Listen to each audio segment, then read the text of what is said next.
എത്രയാണ് ആ സമരത്തിൻ്റെ പങ്കാളിത്തം? ഇതൊരു കാര്യമായിട്ട് നമ്മൾ പരിഗണിക്കേണ്ടതാണ്. കാരണം ഇപ്പോൾ CJP എന്ന് പറയുന്ന പാർട്ടി ഉണ്ടാകുമ്പോൾ ഈ നീറ്റ് പ്രശ്നമായിരുന്നില്ല അവരുടെ ലക്ഷ്യം. അന്ന് ജസ്റ്റിസ് സൂര്യകാന്ത് മിശ്ര വിദ്യാർത്ഥികളെയും യുവാക്കളെയും പാറ്റകൾ എന്ന് വിളിച്ചു എന്ന് പറഞ്ഞിട്ടായിരുന്നു. യഥാർത്ഥത്തിൽ ലീഗൽ പ്രൊഫഷനിൽ വ്യാജ ബിരുദങ്ങൾ കൊണ്ട് കടന്നുകൂടുന്ന ആളുകളെ പറ്റിയിട്ടാണ് ചീഫ് ജസ്റ്റിസ് അങ്ങനെ പറഞ്ഞത്. ഫേക്ക് ഡിഗ്രികൾ ഉണ്ടാക്കി ഫേക്ക് സർട്ടിഫിക്കറ്റുകൾ സമാഹരിച്ച് ലീഗൽ പ്രൊഫഷനിൽ വരെ ഇങ്ങനത്തെ ആളുകൾ കടന്നുകൂടുന്നു, അവരെയാണ് പാറ്റാതെ വിളിച്ചത്. അതിനെ തെറ്റിദ്ധാരണാജനകമായി യുവാക്കളെ മുഴുവൻ ആക്ഷേപിച്ചു എന്ന് പറഞ്ഞുകൊണ്ടൊരു മൂവ്മെൻറ്റ് തുടങ്ങി. ഉത്തരവാദികളായിട്ടുള്ള ആളുകൾ ശിക്ഷിക്കപ്പെടേണ്ടത് ആവശ്യമാണ്. ഇത് പൊതുസമൂഹം മുഴുവൻ അംഗീകരിക്കുന്ന ഒരു ഡിമാൻഡാണ്. അത് BJPയും അംഗീകരിക്കുന്ന ഒരു ഡിമാൻഡാണ്. ആ കാര്യത്തിൽ നമുക്ക് ആർക്കും ഒരു തർക്കവുമില്ല. പക്ഷേ ഇതിൻ്റെ പേരിൽ നരേന്ദ്രമോദി സർക്കാരിനെ അട്ടിമറിക്കുക എന്ന് പറയുന്നത് ചില ആളുകളുടെ മാത്രം രാഷ്ട്രീയ താല്പര്യമാണ്. ഒരു സൈഡ് പറയുന്നത് മാത്രമല്ല ആളുകൾ കാണുന്നത്. അതേപോലെ തന്നെ ഇതുമായി ജന്തർ-മന്ദറിൽ നടന്നിട്ടുള്ള വയലൻസുമായി ബന്ധപ്പെട്ടിട്ടും ഇന്ത്യയിലെ യുവാക്കൾക്കിടയിൽ തന്നെ അഭിപ്രായ വ്യത്യാസമുണ്ട്. എസ്റ്റാബ്ലിഷ്മെൻറ്റിനെതിരെ ഈ നിലയ്ക്കുള്ള വയലൻ്റ് ആയിട്ടുള്ളൊരു സമരമല്ല നടത്തേണ്ടത്. പോലീസുകാരെ ആക്രമിക്കുന്ന ശീലം 118 പോലീസുകാർക്കാണ് പരിക്ക് പറ്റിയത്. 5 IPS ഉദ്യോഗസ്ഥന്മാർ ആശുപത്രിയിലാണ്. പബ്ലിക് പൊതുമുതൽ നശിപ്പിക്കുന്ന സാഹചര്യം, വാൻഡലൈസ് ചെയ്യുന്ന സാഹചര്യം നമ്മുടെ മീഡിയ അത് കാണിക്കാതെ ആളുകൾ അത് അറിയുന്നില്ല എന്ന് അർത്ഥമില്ലല്ലോ. ഈ നീറ്റ് പരീക്ഷയുടെ ചോദ്യപേപ്പർ ചോർച്ച ഉണ്ടായിട്ട് സർക്കാർ സത്വരമായ നടപടികൾ എടുത്തിരുന്നെങ്കിൽ ഈ വിഷയങ്ങളൊന്നും ഉണ്ടാവില്ല. ഇങ്ങനെ പറയുന്ന ഒരുപാട് ആളുകളുണ്ട്. പ്രിയപ്പെട്ട പ്രേക്ഷകർ, ഈ ചോദ്യം നമുക്ക് ചോദിക്കാൻ ഇപ്പോൾ നമ്മുടെ മുന്നിൽ നിങ്ങളുടെ പ്രിയപ്പെട്ട ശങ്കുട്ടിദാസ് ഉണ്ട്. അപ്പോൾ ശങ്കു, എനിക്ക് തോന്നുന്നത് സർക്കാർ കുറച്ചൊരു അലംഭാവം കാണിച്ചോ? ഇങ്ങനെയൊക്കെ സംഭവിക്കില്ല എന്ന് കരുതിയിട്ടുണ്ടോ? നോക്കൂ, ഈ കാര്യത്തിൽ സർക്കാരിനെ പ്രതിക്കൂട്ടിൽ നിർത്തണമെന്ന് ആഗ്രഹിക്കുന്നവരും ഈ വിഷയം ഉന്നയിച്ചുകൊണ്ട് രാജ്യത്ത് നിലനിൽക്കുന്ന ഭരണ സംവിധാനത്തെ തന്നെ അട്ടിമറിക്കണമെന്ന് ആഗ്രഹിക്കുന്നവരും വളരെ ബോധപൂർവ്വം പെയിൻറ് ചെയ്യുന്നൊരു പിക്ചറാണത്. അങ്ങനെയാണെന്ന് വരുത്തി തീർക്കാൻ അവർ ശ്രമിക്കുകയാണ്. യഥാർത്ഥത്തിൽ ഈ കാര്യത്തിൽ ഏറ്റവും ആദ്യം പ്രക്ഷോഭമൊക്കെ തുടങ്ങുന്നതിന് മുമ്പ് തന്നെ ഏറ്റവും ആദ്യത്തെ നടപടി സർക്കാരിൻ്റെ ഭാഗത്ത് നിന്ന് തന്നെയാണല്ലോ ഉണ്ടാകുന്നത്. നമുക്ക് May 3-ാം തീയതിയാണ് നീറ്റ് പരീക്ഷ നടന്നിട്ടുള്ളത്. അതിൻ്റെ ചോദ്യപേപ്പർ ചോർച്ചയുണ്ടായി എന്നുള്ള വിവരം 4-5 ദിവസങ്ങൾക്ക് ശേഷമാണ് പുറത്തു വരുന്നത്. May 4-5 ശേഷം May 7-ാം തീയതിയോട് കൂടിയിട്ടാണ് ഇത് സംഭവിക്കുന്നത്. അപ്പോൾ തന്നെ ഈ പരീക്ഷ റീകോൾ ചെയ്യാൻ ഗവൺമെൻറ് തീരുമാനിക്കുകയാണ്. May 12 ആയപ്പോഴേക്കും ആ കാര്യത്തിൽ CBI അന്വേഷണം പ്രഖ്യാപിച്ചു. അതായത് CBI അന്വേഷണം നടക്കുന്നതിന് മുൻപ് സംസ്ഥാന പോലീസിൻ്റെ എവിടേക്കാണോ പേപ്പർ ലീക്ക് ഉണ്ടായത് അവിടെയുള്ള സംസ്ഥാന പോലീസിൻ്റെ ഓപ്പറേഷൻസ് ഗ്രൂപ്പ് നടത്തിയിരുന്ന അന്വേഷണം പോരാ, ഒരു നാഷണൽ ഏജൻസി ദേശവ്യാപകമായിട്ട് ഇത് അന്വേഷിക്കണം എന്നുള്ളതിൻ്റെ അടിസ്ഥാനത്തിൽ CBI അന്വേഷണം പ്രഖ്യാപിച്ചു. ഇതുമായി ബന്ധപ്പെട്ട മുഴുവൻ ആളുകളും അറസ്റ്റ് ചെയ്യപ്പെട്ടു. 2024 നീറ്റ് ചോദ്യപേപ്പർ ചോർച്ചയുണ്ടായ സമയത്താണ് ഇത്തരത്തിലുള്ള കാര്യങ്ങളെ പ്രതിരോധിക്കാൻ വേണ്ടി പ്രൊഹിബിഷൻ ഓഫ് ഈ പറയുന്ന malpractices and unfair means in examinations എന്ന പേരിൽ 2024 പുതിയ നിയമം കൊണ്ടുവന്നത്. ആ നിയമത്തിൻ്റെ അടിസ്ഥാനത്തിൽ ഇത്തരം കാര്യങ്ങൾ ചെയ്യുന്ന ആളുകൾക്ക് 10 വർഷം വരെ തടവും 10 ലക്ഷം രൂപ വരെ വലിയ പിഴയും ഒക്കെ ഏർപ്പെടുത്തിയിട്ടുള്ള നിയമം കൊണ്ടുവന്നത്. ഇവിടെ പറയുന്നത് പലപ്പോഴായി ചോദ്യപേപ്പർ ചോർച്ച ഉണ്ടാകുന്നു, അതൊരു സിസ്റ്റമിൻ്റെ പ്രശ്നമാണ് എന്നൊക്കെയാണ് പലരും പറയുന്നത്. യഥാർത്ഥത്തിൽ ഇത് സിസ്റ്റത്തിൻ്റെ പ്രശ്നം കൊണ്ടല്ല സംഭവിച്ചിട്ടുള്ളത്, ഇത് വ്യക്തികൾ നടത്തിയിട്ടുള്ള ക്രിമിനൽ കുറ്റകൃത്യമാണ്. ഇപ്പോൾ 2024 കാര്യം നമ്മൾ നോക്കിക്കഴിഞ്ഞാൽ അവിടെ സീൽ ചെയ്തിട്ടുള്ള ചോദ്യപേപ്പറുകൾ സൂക്ഷിച്ചു വെച്ചിരുന്ന സ്കൂളിൽ നിന്ന് അവിടുത്തെ പ്രിൻസിപ്പളുടെ സഹായത്തോടു കൂടി ഒരാൾ ലോക്ക് തുറന്ന് ഉള്ളിൽ കയറി ഫോട്ടോ എടുത്ത് ഫോട്ടോ കോപ്പി ആക്കിയിട്ട് വിതരണം ചെയ്യുക ചെയ്തത്. ഈ ചെയ്തിട്ടുള്ള ആളുകൾ പിടിക്കപ്പെട്ടു. ഇത്തവണ ഉണ്ടായിട്ടുള്ള സംഭവം എന്താ? അതിനുശേഷം സർക്കാർ എന്ത് ചെയ്തു? സർക്കാർ പാർലമെൻറ്റിൽ പുതിയ നിയമം അവതരിപ്പിച്ചു. ഇത്തരം കാര്യങ്ങൾ പ്രതിരോധിക്കുന്നതിന് വേണ്ടി ശക്തമായിട്ടുള്ള നിയമം അവതരിപ്പിച്ചു. ISROയുടെ ചെയർമാനായിരുന്ന ഡോക്ടർ രാധാകൃഷ്ണൻ്റെ നേതൃത്വത്തിൽ ഒരു കമ്മീഷൻ രൂപീകരിച്ചു. ആ കമ്മീഷൻ ഈ മേഖലയിൽ കൊണ്ടുവരാവുന്ന സ്ട്രക്ചറൽ റിഫോംസിനെ പറ്റി പഠനം നടത്തി 100 നിർദ്ദേശങ്ങൾ അടങ്ങിയിട്ടുള്ളൊരു പ്രപ്പോസൽ സർക്കാരിന് മുമ്പിൽ സമർപ്പിച്ചു. അതിൽ അടിയന്തരമായി നടപ്പാക്കേണ്ട മെഷേഴ്സ് എല്ലാം നടപ്പാക്കുകയും ബാക്കി ലോങ് സ്റ്റാൻഡിങ് ആയിട്ടുള്ള ദീർഘകാലാടിസ്ഥാനത്തിൽ നടത്തേണ്ടതായിട്ടുള്ള മെഷേഴ്സ് 2027 അതായത് 0 ഹ്യൂമൻ ഇൻ്റർഫറൻസോട് കൂടിയിട്ട് മനുഷ്യർ ഈ പ്രക്രിയയിൽ തീരെ ഇടപെടാത്തതുപോലെ 100% കമ്പ്യൂട്ടർ ബേസ്ഡ് ആയിട്ടുള്ള ഒരു സിസ്റ്റം കൊണ്ടുവരാനുള്ള ഒരു പരിശ്രമം നടത്തി. നോക്കൂ, അതെങ്ങനെയാണെന്ന് വെച്ചാൽ ഇതിലെപ്പോഴും ഉൾപ്പെടുന്നുള്ള ആളുകൾക്ക് ക്രിമിനൽ ടെൻഡൻസികൾ ഉണ്ടാവാം. ഇപ്പോൾ ഇത്തവണ ഉണ്ടായിട്ടുള്ളത് എന്താണ്? ഇതും സിസ്റ്റമിക് ഫെയിലിയർ അല്ല. അതായത് ഈ ചോദ്യപേപ്പർ തയ്യാറാക്കുന്ന പാനൽ, നാഷണൽ NTA എന്ന് പറയുന്ന നാഷണൽ ടെസ്റ്റിംഗ് ഏജൻസിയുടെ വിദഗ്ധ സമിതി, ആ സമിതിയിൽ രാജ്യത്തിൻ്റെ പല ഭാഗത്തു നിന്നുള്ള അധ്യാപകരും വിഷയ വിദഗ്ധന്മാരും ട്രാൻസ്ലേറ്റർമാരും എല്ലാവരും ഉൾപ്പെടുന്നുണ്ട്. ഇതിൽ അറസ്റ്റ് ചെയ്യപ്പെട്ടിട്ടുള്ള ആളുകളെ നോക്കിക്കഴിഞ്ഞാൽ അതിൽ മഹാരാഷ്ട്രയിലെ ഒരു കോളേജിൻ്റെ പ്രിൻസിപ്പൽ, ഒരു വനിതയായിട്ടുള്ള ഒരു ബയോളജി പ്രൊഫസർ, അവർ സബ്ജക്ട് എക്സ്പേർട്ട് ആയിട്ടാണ് ഈ പാനലിൻ്റെ ഭാഗമാവുന്നത്. ഇതിൽ ബയോളജി ക്വസ്റ്റ്യൻസ് തയ്യാറാക്കുന്നതിൽ ഏതൊക്കെ ചോദ്യങ്ങൾ വേണം നിർദ്ദേശിക്കുന്നതാണ്. അതേപോലെ ഒരു ഫിസിക്സ് പ്രൊഫസർ അറസ്റ്റ് ചെയ്യപ്പെട്ടിട്ടുണ്ട്. അദ്ദേഹം ഇതിൻ്റെ ട്രാൻസ്ലേറ്റർ ആയിട്ട്, കാരണം എല്ലാ പ്രാദേശിക ഭാഷകളിലേക്കും ഇത് ട്രാൻസ്ലേറ്റ് ചെയ്യണമല്ലോ. അങ്ങനെയുള്ള ആളുകൾ, അപ്പോൾ ഇവരിത് ചോദ്യപേപ്പർ തയ്യാറാക്കുന്ന പാനലിലുള്ള ആളുകൾക്ക് ഈ ചോദ്യങ്ങൾ കുറേയൊക്കെ അറിയാം. ഇവർ പുറത്ത് വെച്ചിട്ട് ഇത് മെമ്മറൈസ് ചെയ്തിട്ടാണ്, ഇവിടെ നിന്ന് ഫോട്ടോ എടുത്ത് കൊണ്ടുപോകുമോ ഫോട്ടോ സ്റ്റാറ്റ് എടുക്കുകയല്ല, ഇവർക്ക് ശ്രദ്ധയിൽപ്പെട്ടിട്ടുള്ള ചോദ്യങ്ങൾ മെമ്മറൈസ് ചെയ്ത് ഇവർക്ക് അറിയുന്ന വിദ്യാർത്ഥികൾക്ക് പറഞ്ഞു കൊടുത്തു. ഈ അധ്യാപിക അവർക്ക് വളരെ വേണ്ടപ്പെട്ടിട്ടുള്ളൊരു വിദ്യാർത്ഥിക്ക് ഇത് പറഞ്ഞു കൊടുക്കുന്നു. അയാൾ പിന്നീട് എന്ത് ചെയ്യുന്നു, മറ്റുള്ള വിദ്യാർത്ഥികൾക്ക് കാശ് മേടിച്ചിട്ട് ഇത് വിൽക്കുന്നു. ഓരോ ചോദ്യത്തിന് ഇത്ര 1000 രൂപ, വലിയ ഡിമാൻഡാണല്ലോ. പിന്നെ ഈ പറയുന്ന കോച്ചിങ് നെറ്റ്വർക്കുകൾ, കോച്ചിങ് ശൃംഖലയുണ്ടല്ലോ, കോച്ചിങ് ഏജൻസികളുടെ, ഇൻസ്റ്റിറ്റ്യൂട്ടുകളുടെ വലിയ ശൃംഖലയുണ്ട്. അവർ ഇത്തരത്തിലുള്ള അധ്യാപകരെ പലതരത്തിൽ ഇൻഫ്ലുവൻസ് ചെയ്തിട്ട് ഈ അധ്യാപകർക്ക് വലിയ പണം കൊടുത്ത് ഇതിൻ്റെ ഏതെങ്കിലും നിലയിൽ ബന്ധപ്പെട്ടിട്ടുള്ള അധ്യാപകരിൽ നിന്ന് ഈ ചോദ്യങ്ങൾ എടുക്കുകയും ഈ ചോദ്യങ്ങൾ ഇവരുടെ ശൃംഖലയിലൂടെ മറ്റുള്ളവർക്ക് വിതരണം ചെയ്യുകയും ചെയ്യുന്നു. ഇങ്ങനെയുള്ള ഈ ശൃംഖല മുഴുവൻ അറസ്റ്റ് ചെയ്യപ്പെട്ടു. അതായത് ഏറ്റവും മുകളിലുള്ള സബ്ജക്റ്റ് എക്സ്പേർട്ട് മുതൽ ട്രാൻസ്ലേറ്റർ തുടങ്ങി കോച്ചിങ് ഇൻസ്റ്റിറ്റ്യൂട്ട് നടത്തുന്ന, മഹാരാഷ്ട്രയിൽ തന്നെ ഏറ്റവും വലിയ കോച്ചിങ് ഏജൻസി ഇതിൻ്റെ പേരിൽ പിടിക്കപ്പെട്ടു. അത് ഏറ്റവും താഴെത്തട്ടിൽ വിതരണം ചെയ്ത വിദ്യാർത്ഥികൾ ഉൾപ്പെടെ മൊത്തം നെറ്റ്വർക്കിൽ 13 ആളുകൾ CBI അന്വേഷണത്തിൽ ഇതിനോടകം അറസ്റ്റിലായിട്ടുണ്ട്. അവർക്കെല്ലാം വളരെ കഠിനമായിട്ടുള്ള ശിക്ഷാ നടപടികൾ സ്വീകരിക്കേണ്ടി വരും. അപ്പോൾ കഴിഞ്ഞ ദിവസം പ്രധാനമന്ത്രി നരേന്ദ്രമോദി പറഞ്ഞത് ഇതിനുവേണ്ടി സ്പെഷ്യൽ ട്രാക്ക് സ്പീഡ് കോടതികൾ, ഫാസ്റ്റ് ട്രാക്ക് കോർട്സ്, ഇത് മാത്രം വിചാരണ ചെയ്യാൻ വേണ്ടി എവരിഡേ ബേസിസിൽ ട്രയൽ നടക്കുന്ന, എല്ലാ ദിവസവും വിചാരണ നടത്തുന്ന, അതിവേഗത്തിൽ ഇത്തരം ആളുകൾക്ക് ശിക്ഷ ഉറപ്പാക്കുന്ന ഫാസ്റ്റ് ട്രാക്ക് കോടതികൾ സംസ്ഥാനങ്ങളുടെ കൂടി സഹായത്തോടു കൂടി ആരംഭിക്കാൻ പോവുകയാണ്. ഇനിയുള്ള വർഷങ്ങളിൽ ഇത് ഒരിക്കലും നടക്കാതിരിക്കുന്നതിന് വേണ്ടിയിട്ടുള്ള മെഷേഴ്സ്, ഫോർ എക്സാമ്പിൾ ഇപ്പോൾ രാധാകൃഷ്ണൻ കമ്മീഷൻ നിർദ്ദേശിക്കുന്നതിൽ പറയുന്ന ഒരു കാര്യം എന്താണെന്ന് വെച്ചാൽ, ധാരാളം അധ്യാപകരുടെ പാനൽ, അതായത് 100-150 ആളുകൾ ഉണ്ടാവുക, ഓരോരുത്തരും 100-150 ചോദ്യങ്ങൾ വീതം കൊടുക്കുക. അപ്പോൾ വലിയൊരു പൂളായിരിക്കും, ഏതാണ്ട് 1 ലക്ഷത്തിൻ്റെയോ അല്ലെങ്കിൽ 10,000-ൻ്റെയോ ഒക്കെ ചോദ്യങ്ങളുടെ ഒരു പൂളായിരിക്കും. ഇതിൽ നിന്ന് സിസ്റ്റം റാൻഡമായിട്ട് ചോദ്യങ്ങൾ സെലക്ട് ചെയ്യാം. അപ്പോൾ എന്താ വെച്ചാൽ ഇതിൽ വരുന്ന ചോദ്യം ഏതാണെന്ന് ഈ ചോദ്യപേപ്പർ തയ്യാറാക്കുന്ന പാനലിൽ ഉണ്ടായിട്ടുള്ള അധ്യാപകർക്ക് പോലും പറയാൻ പറ്റില്ല. ഇനി അവർക്ക് പറയണമെങ്കിൽ അവർക്ക് എത്ര പറയേണ്ടി വരും? 1000-2000 ചോദ്യങ്ങളുടെ ഒരു ബുക്ക് കൊടുത്തിട്ട് ഇതിൽ നിന്ന് ഏതെങ്കിലും വരാൻ സാധ്യതയുണ്ടെന്ന് മാത്രമേ പറയാൻ സാധിക്കുള്ളൂ. അങ്ങനെ 0 ഹ്യൂമൻ ഇൻ്റർഫറൻസോടുകൂടി 100% കമ്പ്യൂട്ടർ ബേസ്ഡ് ആയിട്ടുള്ള ഒരു സിസ്റ്റം കൊണ്ടുവരാനുള്ള ശ്രമം ഗവൺമെൻറ് നടത്തുന്നു. അപ്പോൾ അതാണ് ഇൻവെസ്റ്റിഗേഷൻ്റെ സൈഡിൽ നിന്ന് പറയാൻ സാധിക്കുന്ന കാര്യം. ഈ പരീക്ഷ ലീക്കായതുമായി ബന്ധപ്പെട്ട് എന്ത് ചെയ്തു? ചോദ്യപേപ്പർ ലീക്കായതുകൊണ്ട് ആ പരീക്ഷ റീകോൾ ചെയ്തു. രണ്ടാമത് പുതിയ പരീക്ഷ നോട്ടിഫൈ ചെയ്തു. ജൂൺ 21-ാം തീയതി പുതിയ പരീക്ഷ നടത്തി. 22 ലക്ഷം വിദ്യാർത്ഥികൾ പങ്കെടുത്തു. ഒരു പരാതിയില്ലാതെ കുറ്റമറ്റ രീതിയിൽ. അതായത് ഇത്തവണ എന്താ ചെയ്തതെന്നറിയോ? CISF-ഉം CRPF-ഉം അടങ്ങുന്ന 2 ടയർ സെക്യൂരിറ്റി സിസ്റ്റമാണ് ഏർപ്പെടുത്തിയിട്ടുള്ളത്. മുൻപ് സംസ്ഥാന പോലീസും ജില്ലാ ഭരണകൂടങ്ങളുമാണ് ഈ ക്വസ്റ്റ്യൻ പേപ്പറുകളുടെ സുരക്ഷ ഉറപ്പുവരുത്തിയിരുന്നെങ്കിൽ ഇത്തവണ കേന്ദ്ര ഏജൻസികൾ നേരിട്ടിട്ട് സുരക്ഷാ വിന്യാസം ഉറപ്പുവരുത്തി. ഹൈദരാബാദിൽ നിന്ന് ഇത് തയ്യാറാക്കുന്ന സെൻട്രൽ നിന്ന് എയർഫോഴ്സ് വിമാനങ്ങളിൽ പരീക്ഷ നടക്കുന്ന കേന്ദ്രങ്ങളിലേക്ക് ഈ ചോദ്യപേപ്പറുകൾ എത്തിക്കുകയും ആ ചോദ്യപേപ്പറുകൾ മുൻകൂട്ടി നിശ്ചയിച്ചിട്ടുള്ള ഹൈ സെക്യൂരിറ്റി ആയിട്ടുള്ള സ്റ്റോറേജ് സിസ്റ്റങ്ങളിൽ CRPF-ൻ്റെയും CISF-ൻ്റെയും സംരക്ഷണയിൽ സൂക്ഷിക്കുകയും പരീക്ഷയ്ക്ക് 45 മിനിറ്റ് മുൻപ് മാത്രം ഈ ചോദ്യപേപ്പർ പുറത്തെത്തിക്കുന്ന സാഹചര്യമൊക്കെ സൃഷ്ടിച്ചിട്ടാണ് ഇത്തവണ പരീക്ഷ നടത്തി. ഒരു കുറ്റം പരാതിയില്ലാതെ. മാത്രമല്ല 22 ലക്ഷം പേര് പരീക്ഷ എഴുതിയതിൽ 11.5 ലക്ഷം ആളുകൾക്ക് പ്രവേശനം കിട്ടി. കഴിഞ്ഞ പരീക്ഷയിൽ നല്ല സ്കോർ മേടിച്ചിട്ടുള്ള ആളുകൾക്ക് തന്നെ ഇത്തവണ സ്കോർ മെച്ചപ്പെടുത്താൻ പറ്റി. ഇപ്പോൾ ടോപ്പറായിട്ടുള്ള നമ്മൾ ആ പൻഷുൽ ബൻസാൽ എന്ന വിദ്യാർത്ഥി, അയാൾക്ക് കഴിഞ്ഞ തവണ 206 മാർക്കായിരുന്നു 220-ൽ, അവർ 215 മാർക്കാണ് മേടിച്ചിട്ടുള്ളത്. അതായത് കൂടുതൽ ആളുകൾക്ക് എന്താ പറയുക, കഠിന പ്രയത്നം നടത്തിയവർക്ക് അതിന്റെ റിസൾട്ട് പറഞ്ഞല്ലോ. ഞാൻ സമരത്തിൽ പോകണം, കിട്ടിയ സമയം കൊണ്ട് എക്സ്ട്രാ ടൈം കൊണ്ട് ഞാൻ എക്സ്ട്രാ ഹാർഡ് വർക്ക് ചെയ്തു. അവിടെ നോക്കൂ, അവിടെ അതിലൊരു വലിയ പ്രശ്നമുള്ള എന്താ വെച്ചാൽ ആ കുട്ടിയെ ആക്രമിക്കുകയാണ്. അങ്ങനെ പറഞ്ഞ കുട്ടിയെ, ഇവന് 1ാം റാങ്ക് കിട്ടാനുള്ള യോഗ്യതയില്ല, ഇവന് ചോദ്യപേപ്പർ ചോർത്തി കിട്ടിയവനാണ്, ഇവൻ സമരത്തിന് പങ്കെടുക്കുന്ന വിദ്യാർത്ഥികളെ ആക്ഷേപിക്കുന്നു എന്ന് പറഞ്ഞിട്ട് ഒരു സൈഡിൽ നിങ്ങൾ ആ ടോപ്പറായിട്ടുള്ള കുട്ടീനെ ആക്രമിക്കുന്നു. അപ്പോൾ ഇത് പ്രതിഷേധിക്കുന്ന കോൺഗ്രസ്സുകാർ ഭരിക്കുന്ന സമയത്ത് എത്ര തവണ ചോദ്യപേപ്പർ ചോർന്നിട്ടുണ്ട്? ഈ പറയുന്ന രാഹുൽ ഗാന്ധി കഴിഞ്ഞ ദിവസം പറഞ്ഞു 152 കേസ് ഓഫ് പേപ്പർ ലീക്ക് ഉണ്ടായിട്ടുണ്ട്.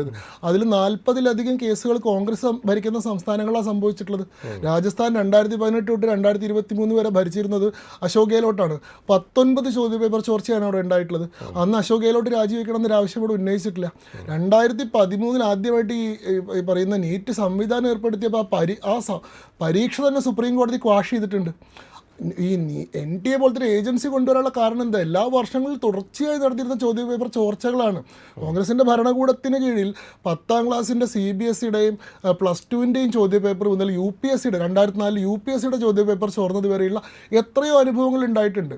അന്നൊക്കെ ഇത് എന്താ പറയുക, ആ കാര്യത്തിലൊക്കെ ഇതിനേക്കാൾ വളരെ കുറവ് നടപടികൾ മാത്രമേ ഈ രീതിയിലുള്ള ഗൗരവത്തോടു കൂടിയിട്ടുള്ള ഒരു ഇടപെടൽ ആ കാലത്തൊന്നും ഗവൺമെൻറ്റുകളുടെ ഭാഗത്തു നിന്ന് ഉണ്ടായിട്ടില്ല. എന്നാൽ ഈ തവണ ഗവൺമെൻറ് വളരെ കാര്യക്ഷമമായിട്ട് ഈ കാര്യത്തിൽ ഇടപെട്ടിട്ടുണ്ട്. ഭാവിയിലേക്ക് ഇത്തരത്തിൽ കാര്യങ്ങൾ ആവർത്തിക്കാതിരിക്കാനുള്ളൊരു ശ്രമം ഉണ്ടായിട്ടുണ്ട്. പക്ഷേ അങ്ങനെയുള്ള കാര്യങ്ങളെ പൂർണ്ണമായി തമസ്കരിക്കുകയും ഇതിനൊരു അവസരമാക്കി ഉപയോഗിക്കുകയും വിദ്യാർത്ഥികൾക്ക് ഉണ്ടായിട്ടുള്ള സങ്കടം, അവർക്ക് ഉണ്ടായിട്ടുള്ള വിഷമം, അവരുടെ രോഷം, അതിനെ ഗവൺമെൻറ്റിനെതിരെയുള്ള രാഷ്ട്രീയമായിട്ടുള്ള ആവശ്യങ്ങൾ നേടിയെടുക്കുക. അല്ല, ഈ പറഞ്ഞ കാര്യങ്ങളൊക്കെ പബ്ലിക് ഡൊമൈനിലുള്ളതാണ്. പക്ഷേ എൻ്റെ ഒരു സംശയം, ഈ സമരം ആരംഭിക്കുന്നു, അഭിജിത് ദീപ്കെ അമേരിക്കയിൽ നിന്ന് വരുന്നു, പാറ്റ കേസാണല്ലോ സുപ്രീം കോടതി ചീഫ് ജസ്റ്റിസ് പറഞ്ഞ ഒരു പരാമർശത്തെ തുടർന്നാണ് അത് ആരംഭിക്കുന്നത്. അതിനുശേഷം ഇത് നീറ്റ് പരീക്ഷ വിവാദവുമായി ബന്ധപ്പെട്ട് ഇത് പതുക്കെ സാവകാശം വളരുകയായിരുന്നു. ഈ വളരുന്ന സമയത്തൊന്നും ഇതാണ് സർക്കാരെടുത്ത നിലപാടെന്ന് സർക്കാരിൻ്റെ ഭാഗത്തു നിന്നോ പാർട്ടിയുടെ ഭാഗത്തു നിന്നോ ഫലപ്രദമായി ഒരു ക്യാമ്പയിനോ വല്ല ഉണ്ടായോ? ഇപ്പോൾ ഈ നറേറ്റീവ് ബിൽഡിങ്ങിൻ്റെ കാര്യത്തിൽ, ടു ബി ഫ്രാങ്ക്, ഞാൻ ചോദിക്കുന്നത് ബി ജെ പിയുടെ സംസ്ഥാന വക്താവിനോട് കൂടിയാണ്. ഈ നറേറ്റീവ് ബിൽഡിങ്ങിൻ്റെ കാര്യത്തിൽ കേരളത്തിൽ മാത്രമല്ല, ഇന്ത്യ ഒട്ടാകെ ബി ജെ പി ഇത്തിരി പിന്നിലാണ്. ഒട്ടുമല്ല. യഥാർത്ഥത്തിൽ ഒരു വിഭാഗം ആളുകളെ കബളിപ്പിക്കാൻ, ഒരു ചെറിയ വിഭാഗം ആളുകളെ തെറ്റിദ്ധരിപ്പിക്കാൻ ഈ പറയുന്ന ആൻറ്റി ഗവൺമെൻറ് അജണ്ടയുള്ള ആളുകൾക്ക്, ആ നറേറ്റീവ് പുഷ് ചെയ്യുന്നവർക്ക് സാധിച്ചിട്ടുണ്ട്. അവരെ അനുകൂലിക്കുന്ന മാധ്യമങ്ങൾ, അവരെ അനുകൂലിക്കുന്ന വലിയൊരു വിഭാഗം സാമൂഹിക, ഈ പറയുന്ന സാംസ്കാരിക നായകന്മാർ, ബുദ്ധിജീവികൾ, മാധ്യമപ്രവർത്തകർ, അങ്ങനെ വലിയൊരു വിഭാഗത്തിന്റെ മിഡിൽ ക്ലാസിനെ ബാധിക്കുന്ന ഒരു പ്രശ്നമാണ്. മിഡിൽ ക്ലാസ് എന്ന് പറയുന്നത് ബി ജെ പിയുടെ ഒരു വോട്ട് ബാങ്കാണ്. അവിടെയാണ് ഇതിൻ്റെ ഒരു കോർ ഇഷ്യൂ ഉള്ളത്. ഇതിൽ നോക്കൂ, ഇതിൻ്റെ ഇപ്പോൾ നമ്മൾ ഈ സമരത്തിൻ്റെ പങ്കാളിത്തം എന്ന് പറയുമ്പോൾ എത്രയാണ് ആ സമരത്തിൻ്റെ പങ്കാളിത്തം? ഇതൊരു കാര്യമായിട്ട് നമ്മൾ പരിഗണിക്കേണ്ടതാണ്. കാരണം ഇപ്പോൾ CJP എന്ന് പറയുന്ന പാർട്ടി ഉണ്ടാകുമ്പോൾ ഈ നീറ്റ് പ്രശ്നമായിരുന്നില്ല അവരുടെ ലക്ഷ്യം. അന്ന് ജസ്റ്റിസ് സൂര്യകാന്ത് മിശ്ര വിദ്യാർത്ഥികളെയും യുവാക്കളെയും പാറ്റകൾ എന്ന് വിളിച്ചു എന്ന് പറഞ്ഞിട്ടായിരുന്നു. യഥാർത്ഥത്തിൽ ലീഗൽ പ്രൊഫഷനിൽ വ്യാജ ബിരുദങ്ങൾ കൊണ്ട് കടന്നുകൂടുന്ന ആളുകളെ പറ്റിയിട്ടാണ് ചീഫ് ജസ്റ്റിസ് അങ്ങനെ പറഞ്ഞത്. ഫേക്ക് ഡിഗ്രികൾ ഉണ്ടാക്കി, ഫേക്ക് സർട്ടിഫിക്കറ്റുകൾ സമാഹരിച്ച് ലീഗൽ പ്രൊഫഷനിൽ വരെ ഇങ്ങനത്തെ ആളുകൾ കടന്നുകൂടുന്നു, അവരെയാണ് പാറ്റാതെ വിളിച്ചത്. അതിനെ തെറ്റിദ്ധാരണാജനകമായി യുവാക്കളെ മുഴുവൻ ആക്ഷേപിച്ചു എന്ന് പറഞ്ഞുകൊണ്ടൊരു മൂവ്മെൻറ്റ് തുടങ്ങി. അത് മെയ് 5 മറ്റോ ആരംഭിക്കുന്ന മൂവ്മെൻറ്റ് അതിന് പിന്നീട് വലിയ പിന്തുണ കിട്ടുന്നു. ഇൻസ്റ്റാഗ്രാമിൽ BJPയുടെ പേജിനേക്കാൾ കൂടുതൽ ഫോളോയിങ് കിട്ടി എന്നൊക്കെ പറഞ്ഞിട്ടാണ് അത് വാർത്തയാവുന്നത്. ആ ഘട്ടത്തിലൊന്നും ഇവർക്ക് ഈ പറയുന്ന നീറ്റ് ചോദ്യപേപ്പറുമായി ബന്ധപ്പെട്ട ഒരു സംഭവം ഉണ്ടായിരുന്നില്ല. നിങ്ങൾ ആ CJPയുടെ അന്നത്തെ വെബ്സൈറ്റ് എടുത്ത് നോക്കിക്കഴിഞ്ഞാൽ അതിൽ 4 യോഗ്യതയായിരുന്നു CJPയുടെ അംഗമാവാൻ വേണ്ടത്. നിങ്ങൾ മടിയനായിരിക്കണം, നിങ്ങൾ ക്രോണിക്കലി ഓൺലൈനായിരിക്കണം, ഒരു ദിവസം ചുരുങ്ങിയത് 16 മണിക്കൂറെങ്കിലും നിങ്ങൾ ഓൺലൈനിലിരിക്കണം, നിങ്ങൾ വേറെ ജോലിക്കൊന്നും പോകാൻ പാടില്ല, കംപ്ലീറ്റ്ലി അൺഎംപ്ലോയിഡ് ആയിരിക്കണം. ഇങ്ങനെയുള്ള യോഗ്യതകളായിരുന്നു നിങ്ങൾക്ക് വേണ്ടി പറഞ്ഞിട്ടുണ്ടായിരുന്നു. എന്നിട്ട് ഇവർ 5 ഡിമാൻഡുകൾ വെച്ചിരുന്നു. ഈ 5 ഡിമാൻഡ് എന്തൊക്കെയായിരുന്നു? ജുഡീഷ്യറിയിൽ നിന്ന് റിട്ടയർ ചെയ്യുന്ന ആളുകൾക്ക് പിന്നീട് രാജ്യസഭാ സീറ്റ് കൊടുക്കരുത്, പോസ്റ്റ് റിട്ടയർമെൻറ്റ് ജോലികൾ കൊടുക്കരുത്. 2, ഏതെങ്കിലും ഒരാൾ വോട്ടേഴ്സ് ലിസ്റ്റിൽ നിന്ന് പുറത്തായി കഴിഞ്ഞിട്ടുണ്ടെങ്കിൽ ചീഫ് ഇലക്ഷൻ കമ്മീഷണർക്കെതിരെ UAPA ചുമത്തി കേസെടുക്കാനുള്ള വകുപ്പ് വേണം. ഗ്രേറ്റർ ട്രാൻസ്പെറൻസി, RTI പോലെയുള്ള നിയമങ്ങളിൽ ഗ്രേറ്റർ ട്രാൻസ്പെറൻസി, അക്കൗണ്ടബിലിറ്റി വേണം. അൺഎംപ്ലോയ്മെൻറ്റുമായി ബന്ധപ്പെട്ടിട്ടുള്ള കാര്യങ്ങൾ സർക്കാർ, ഇങ്ങനെയുള്ള ആവശ്യങ്ങളേ ഉണ്ടായിരുന്നുള്ളൂ. പക്ഷേ ഇതിന് വലിയൊരു പിന്തുണ കിട്ടിയതിന് ശേഷമാണ് ഇതൊരു ആൻറ്റി ഗവൺമെൻറ് ഇതാക്കി എടുക്കാം. കാരണം വലിയൊരു ഒരു സാമൂഹിക പിന്തുണ അല്ലെങ്കിൽ ഒരു യുവാക്കളുടെ പങ്കാളിത്തത്തിന് വന്നപ്പോൾ അത്രയും യുവാക്കളുടെ ഒരു പൊട്ടൻഷ്യലിനെ ആൻറ്റി ഗവൺമെൻറ് മൂവ്മെൻറ്റിലേക്ക് വേണ്ടി ടാപ്പ് ചെയ്യാമെന്നാണ് വിചാരിച്ചത്. പക്ഷേ പിന്നീട് ആ മൂവ്മെൻറ്റ് വളരെ ദുർബലമായി പോകുന്ന കാഴ്ചയാണ് കണ്ടത്. ഇപ്പോൾ ഏറ്റവും അവസാനം ഈ സോനം വാങ്ചുക്കിൻ്റെ നിരാഹാരം അവസാനിപ്പിക്കുന്ന ഘട്ടം എത്തിയപ്പോഴാണ് ഇതിലേക്ക് ഈ പറയുന്ന പബ്ലിക് അറ്റൻഷൻ വന്നത്. ഇത് എത്ര കാലമായിട്ട് ആരംഭിച്ചാൽ നിങ്ങൾ ആലോചിച്ച് നോക്കൂ. അതായത് ജൂൺ 6-ാം തീയതിയാണ് അഭിജിത് ദീപ്കെ US നിന്ന് വരുന്നത്. അന്ന് അവിടെ സമരം ആരംഭിക്കുന്നു. ആ സമരത്തിൽ നാമമാത്രമായ പങ്കാളിത്തം മാത്രമേ ഉണ്ടായിരുന്നുള്ളൂ. അതായത് 50 ആളുകളോ 100 ആളുകളോ മാത്രം ഈ പറയുന്ന ജന്തർ മന്ദറിൽ ഉണ്ടായിരുന്ന വളരെ ശുഷ്കമായിട്ടുള്ള ജനപങ്കാളിത്തം ഉള്ളൊരു സമരമായി മാറിയിരുന്നു. ജൂൺ 27-ാം തീയതിയാണ് സോനം വാങ്ചുക്ക് ഈ നിരാഹാരം ആരംഭിക്കുന്നത്. അതായത് ഇദ്ദേഹം സമരം തുടങ്ങിയിട്ട് പിന്നെ 21 ദിവസങ്ങൾക്ക് ശേഷമാണ്. സോനം വാങ്ചുക്ക് ഏതാണ്ട് 20 ദിവസത്തോളം നിരാഹാരം കിടക്കുമ്പോഴും ആരും ആ സമരത്തെ വേണ്ട പോലെ ശ്രദ്ധിച്ചിരുന്നില്ല എന്നുള്ളതാണ്. പ്രതിപക്ഷത്തിലെ പാർട്ടികൾ ആരും അതിനെ ശ്രദ്ധിച്ചിട്ടുണ്ടായിരുന്നില്ല. രാഹുൽ ഗാന്ധിയോ അല്ലെങ്കിൽ കോൺഗ്രസിൻ്റെ ഏതെങ്കിലും മുതിർന്ന നേതാക്കന്മാരോ വേദി സന്ദർശിക്കുകയോ ഐക്യദാർഢ്യം കൊടുക്കുകയോ ചെയ്തിട്ടില്ല. ഇവർ ആദ്യം ഇതിനെ സംശയത്തോടു കൂടിയിട്ടാണ് കണ്ടിരുന്നു. CJP എന്ന് പറയുന്നത് BJPയുടെ B ടീമാണ്, കോൺഗ്രസിനെ ദുർബലപ്പെടുത്താൻ വേണ്ടിയിട്ടുള്ള അറ്റംപ്റ്റ് ആണ് എന്നുള്ള രീതിയിൽ അതിനെ സംശയത്തോടു കൂടിയിട്ടാണ് കണ്ടിരുന്നത്. പിന്നീട് ഇത് ഈ സോനം വാങ്ചുക്കിൻ്റെ നിരാഹാരത്തിൻ്റെ ഒരു ഘട്ടത്തിൽ ഡൽഹി ഹൈക്കോടതിയിൽ ഒരു ഹർജി വരികയും ഇദ്ദേഹത്തിൻ്റെ ജീവൻ രക്ഷിക്കണമെങ്കിൽ ഇദ്ദേഹത്തെ അടിയന്തരമായിട്ട് ആശുപത്രിയിലേക്ക് മാറ്റുകയും ഫോഴ്സ് ഫീഡിംഗ് ഉൾപ്പെടെയുള്ള മെഷേഴ്സിലേക്ക് കടക്കുകയും വേണമെന്ന് പറയുകയും അതിൻ്റെ അടിസ്ഥാനത്തിൽ ഡൽഹി ഹൈക്കോടതി സർക്കാരിനോട് ഒരു ഡോക്ടർമാരുടെ പാനലിനെ രൂപീകരിച്ച് ഇദ്ദേഹത്തിൻ്റെ ഹെൽത്ത് മോണിറ്റർ ചെയ്യണമെന്നും ഇദ്ദേഹത്തെ ആവശ്യമാണെങ്കിൽ ആശുപത്രിയിലേക്ക് മാറ്റുകയും മറ്റ് ആവശ്യമായിട്ടുള്ള ജീവൻ രക്ഷാ നടപടികളിലേക്ക് തിരികെ വേണമെന്ന് പറയുന്നു. അങ്ങനെയാണ് ഇദ്ദേഹത്തെ ആശുപത്രിയിലേക്ക് മാറ്റിയപ്പോഴാണ് ഇതിൽ മുകളിൽ വലിയൊരു ആങ്കർ ഉണ്ടാവുന്നത്, അല്ലെങ്കിൽ ഇത് വലിയ വാർത്താ മാധ്യമങ്ങളൊക്കെ ഏറ്റെടുക്കുന്നത്. ഇതുവരെ കേരളത്തിലെ മാധ്യമങ്ങൾ പോലും കഴിഞ്ഞ 1.5 മാസത്തിനിടയിൽ ഈ സമരം ചർച്ച ചെയ്തിട്ടില്ല. നമ്മുടെ മാധ്യമപ്രവർത്തകരൊക്കെ തിരിച്ചു പോന്നു. ഈ ഏറ്റവും അവസാനത്തിൽ ഇപ്പോൾ ഈ ജൂലൈ 17-ാം തീയതിക്ക് ശേഷം മാത്രമാണ് കേരളത്തിലെ മാധ്യമങ്ങൾ ഈ വിഷയം ചർച്ച ചെയ്തത്. 1.5 മാസത്തോളം ഈ വിഷയത്തിലൊരു ചർച്ചയുണ്ടായിരുന്നില്ല. അതായത് സ്വന്തം നിലയിൽ അത് ദുർബലമായി കഴിഞ്ഞിരുന്നു ആ സമരം. പങ്കാളിത്തത്തിൻ്റെ കാര്യം തന്നെ പറഞ്ഞാൽ നോക്കൂ, ഇന്ത്യയിൽ 140 കോടി ജനങ്ങളുണ്ട്. 100 കോടി ആളുകൾ ആണ് നമ്മുടെ ഇലക്ട്രേറ്റ്. 100 കോടി വോട്ടർമാരുണ്ട് ഈ രാജ്യത്ത്. അതിൽ 40% വോട്ടുമായിട്ടാണ് എൻ ഡി എ എന്ന് പറയുന്നൊരു സംവിധാനം അധികാരത്തിലിരിക്കുന്നത്. നമ്മുടെ മൊത്തം ജനസംഖ്യയുടെ 26% യുവാക്കളാണ്. അതായത് ഇന്ത്യയിൽ ഏതാണ്ട് 27 കോടി യുവാക്കളുണ്ട് എന്നുള്ളതാണ് കണക്ക്. ആ യുവാക്കളുടെ എത്ര ശതമാനം ഈ വിഷയത്തിൽ പങ്കെടുത്തിട്ടുണ്ട്? അതായത് നിങ്ങൾക്ക് ഈ പറയുന്നൊരു ഓൺലൈനിൽ ഒരു ചെറിയ വിഭാഗത്തെ കാണിച്ചിട്ട് ഇതിനെ ആംപ്ലിഫൈ ചെയ്ത് ഇന്ത്യയിലെ യുവാക്കൾക്കിടയിൽ മുഴുവൻ രോഷമാണ്, ഇന്ത്യയിലെ യുവാക്കൾ മുഴുവൻ ഈ സമരത്തിനൊപ്പമാണ് എന്ന് തെറ്റിദ്ധരിപ്പിക്കാൻ സാധിക്കില്ല. ഈ ഇഷ്യൂവിനോട് കമ്മിറ്റഡ് ആയിട്ടുള്ള ആളുകളുണ്ട്. അതായത് ചോദ്യപേപ്പർ ചോർച്ച ഉണ്ടായത് തെറ്റാണ്. ഈ കാര്യത്തിൽ പരിഹരിക്കാൻ വേണ്ടി സ്ട്രക്ചറലായിട്ടുള്ള റിഫോംസ് കൊണ്ടുവരേണ്ടത് ആവശ്യമാണ്.